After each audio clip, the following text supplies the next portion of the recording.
আদ-দ্বীন, দিন, ধর্ম, জীবন বিধান। আমরা বলেছিলাম যে দিন শব্দটি কোরআনে দুটো অর্থে ব্যবহৃত হয়। একটি অর্থ হচ্ছে দিন মানে হচ্ছে ইসলাম, যেমন আমরা দেখি ইন্নাদ-দীনা ইনদাল্লাহিল ইসলাম, আল্লাহর কাছে দিন বা ধর্ম, জীবন ব্যবস্থা হলো ইসলাম। আবার দিন মানে হচ্ছে প্রতিদান, যেমন মালিকি ইয়াউমিদ্দিন, বিচারের দিবসের মালিক বা প্রতিদান দিবসের মালিক। আল জাযা, কম্পেনসেশন। দিন শব্দের দুটো অর্থ রয়েছে। আর নাসিহাতু শব্দের অর্থ হচ্ছে নাসিহা, মানে কাউকে উপদেশ প্রদান করা অথবা কারো জন্য কল্যাণ কামনা করা। কোরআনে এই শব্দটি আছে, ইন্নী লাকুম নাসিহুন, আমিন, নাসিহ, নাসিহাত প্রদানকারী।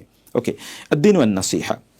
তারপরে শব্দটি হচ্ছে আইম্মাতুন। আইম্মাতুন শব্দটি ইমাম এর বহুবচন। ইমাম, আইম্মা, আমরা বলি আইম্মায়ে কেরাম, ইমামের বহুবচন। ইমাম মানে হচ্ছে নেতা, অতএব আইম্মা মানে হচ্ছে নেতাগণ অথবা নেতারা। আম্মাতুন মানে হচ্ছে জনসাধারণ, যেমন আমরা বলি আম মানুষের জন্য এই কাজ, আওয়াম, আওয়ামের জন্য, আওয়াম বা আম, আম জনতা। আম জনতা আমরা বাংলা শব্দটি ব্যবহার করে থাকি। আম মানে হচ্ছে জনসাধারণ বা সাধারণ মানুষ। তাহলে ওয়া আম্মাতিহিম হাদিসে আমরা দেখতে পাই।